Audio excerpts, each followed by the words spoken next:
Welcome to the Fight Night Daily podcast from talkSPORT. As you can see, we are still in Wembley Stadium in the immediate aftermath of Daniel Dubois detonating a little bit of dynamite on the chin of Anthony Joshua, taking him out in 5 rounds. I'm Adam Catterall, pleasure to be with you. Spencer Oliver, Johnny Fisher, Gareth Davies and John Rawling all alongside me, and we have witnessed something incredibly special. 96,000 people in attendance, bouncing down Wembley Way right now with a bit of a spring in the step, and maybe a few shocked faces thinking, what the heck have we just witnessed? Absolutely. Listen, we had a couple of upsets there tonight, but I mean, what an event.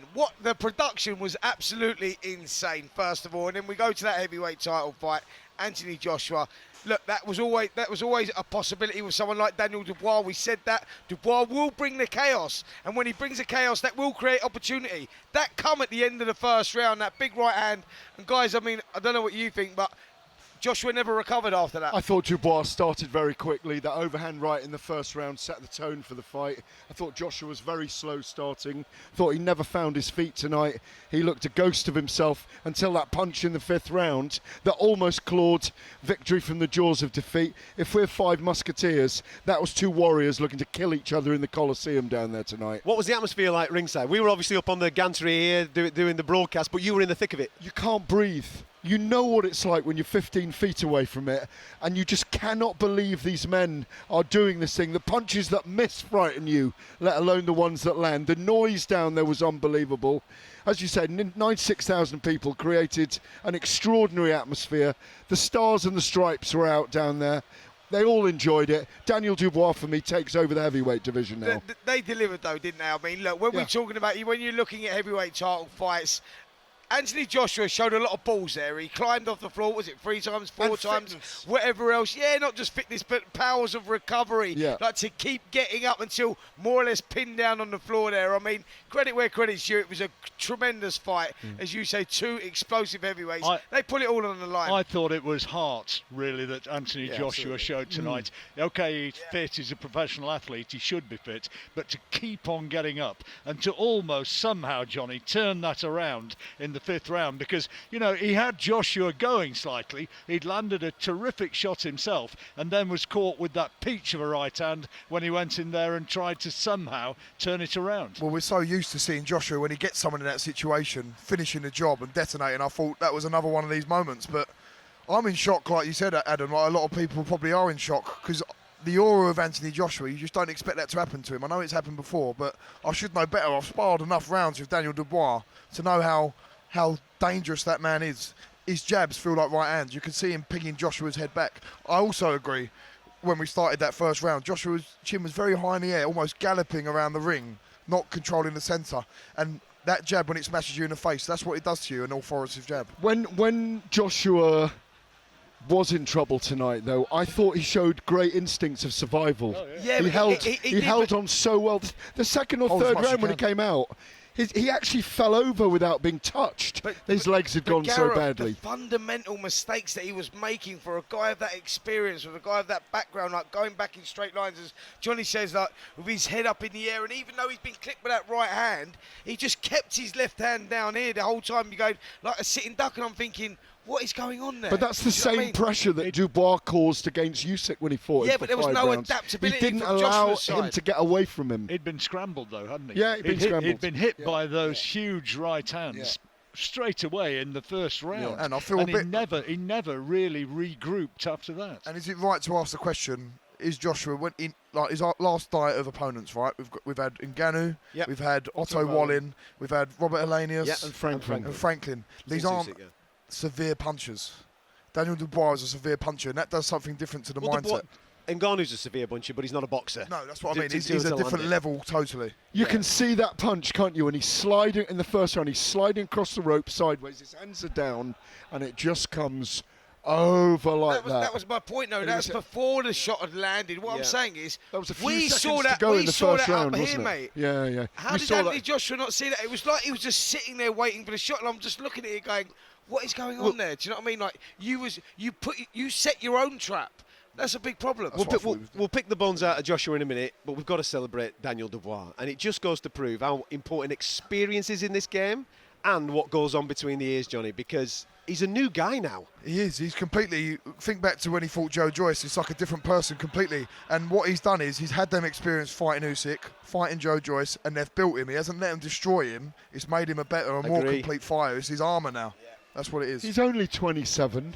That's incredible. But those experiences enabled him to do that tonight because he got wet. Never call anyone a quitter, eh? I think it's fair to say that the Alexander Usyk loss was the moulding of Daniel Dubois. That's where he believed in himself, and then he took it. He went back to the drawing board. Let's not forget the introduction of Don Charles, who's been instrumental in Daniel Dubois' And why rebuild. didn't he thank him tonight afterwards, though? That upset me. I don't think you do that. I just think his character. It's not like that. That's not his thing. But Don Charles said he didn't work on the physicalities. He's an athlete. He's a gladiator. Did you hear him at the end there? No one picked up on that. Yeah. Did I entertain you? Yeah. That was from the film Gladiator, wasn't it? So are you not entertained? That's what I'm saying. Like no one picked up on. You knew what he's doing there. But it's not the physicalities, it was the psychological stuff. Can he beat everyone in the division now? Well, that's deserves credit. Can he beat Usyk now? Well, that's the interesting thing, because we've obviously got the rematch between Usyk and Fury coming up in December. And we were just talking in the final embers of our commentary there live on talkSPORT. What does Dubois do? Does he wait for the winner of that, or do we keep him active? Do we keep him out? And I personally think December's a great date for him. Put him back out. Josie Parker's been in attendance tonight. What do you think? Josie Parker, Daniel Dubois. Oh, it's a great fight. It's a fantastic fight. And obviously Parker's bulked up by nearly 2 stone as well. So he's an 18.5 stone fighter now.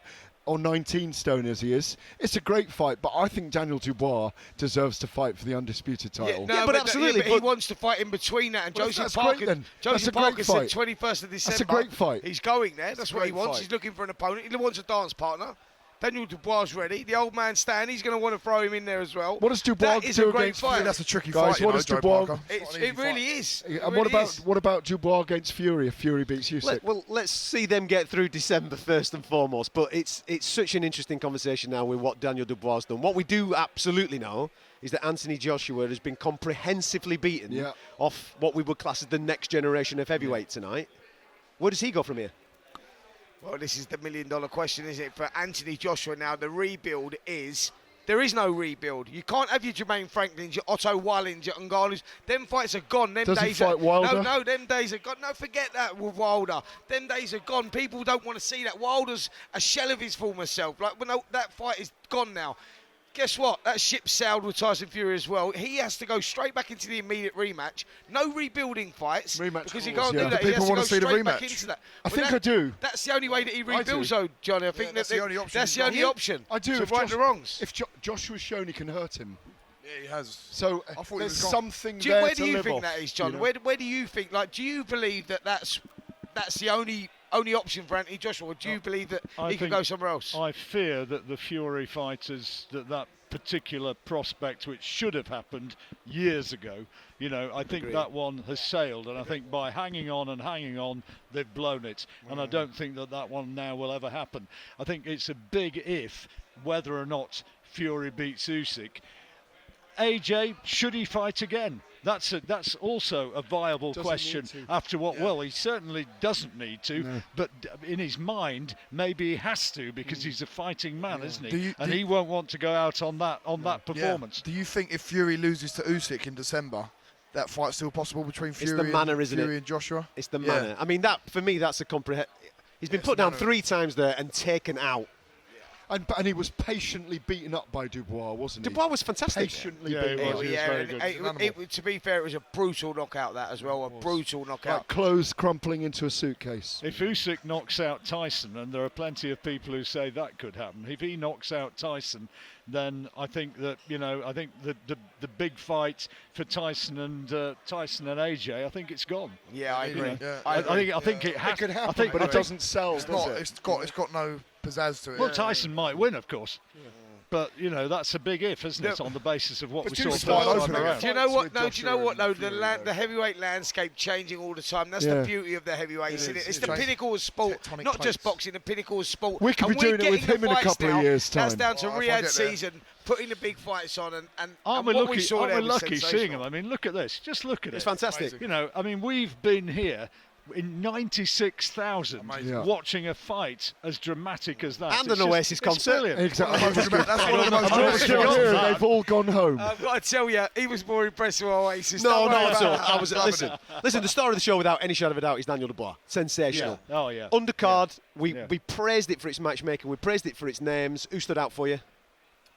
Hamza Shiraz was a standout for me. Boatsy I mean, that was Hutchinson for me. that was sensational. I think The Boatsy fight was the best fight of the night, but Shiraz was the He was the performance of the standout night. Yeah, but Boatsy was really good tonight, I thought, as well. I don't think he lost his... I don't think he won a split decision. I don't see how you scored it 8 rounds to 4 No, I agree. to Willie Hutchinson. I agree. I thought Boatsy was terrific. Yeah, he was. I thought he was Little very bit good. of a shout out for Josh Padley as well. You get Yeah. you get an opportunity like this. I mean, I was like, Mark Chamberlain's going to take care of him. It's going to be a relatively Do you know he straightforward was fight. 14 to 1 on with Come the bookies? You could get 12 to 1 Well. in a 2-horse race Yeah. on Josh. I mean, what a performance! Sensational. And I've no doubt that he's going to be invited back to another Riyadh season. Listen, we've got another Riyadh season coming up on October the 12th. Of course, the best fight in boxing for me is Beterbiev versus Bivol. Can't wait for that. Stacked undercard on there as well. That'll be on the talkSPORT channels as we get a little bit closer. So make sure you like and subscribe to talkSPORT Boxing YouTube channel. For us here